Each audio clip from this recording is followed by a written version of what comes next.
जवळजवळ आपल्या हॉटेलचं काम उरकत झालंय बघा. आता हॉटेलचं काम कसं एकदम रामडाच झालंय. आता जवळजवळ आपल्याला ग्रिल तयार करायचं चाललंय बघा चारी बाजून. आता ग्रिल होस्तवर तुम्हाला माझ्या गाडीचा जुगाड धावतो कसा केलाय. याच्या मायला माझ्या गाडीचं पाकच बघा, ते बंपर मोडलाय. तर बंपर मोडल्यामुळे त्याला पिशव्या सुद्धा अडकवा येत नाहीत. आणि तो बंपर मी याच्यासाठी ठेवलाय मित्रांनो, की कामाच्या पिशव्या मशनीच्या पिशव्या मी त्याला अडकवतो.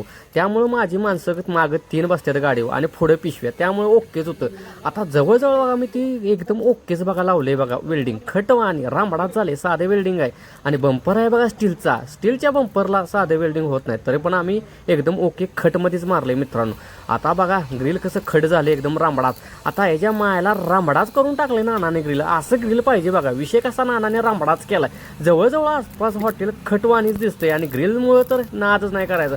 आणि आता त्या ब्लॉगमधनं आपली डिझाईन येणार आहे पत्र्याची. आणि मित्रांनो बघा पुढच्या भागामध्ये तुम्हाला मी ते पत्र्याची डिझाईन कशी लावल्या आणि कशी दिसत्या ती तुम्हाला एकदम खटमध्ये रामडाच दाखवतो मित्रांनो. धन्यवाद.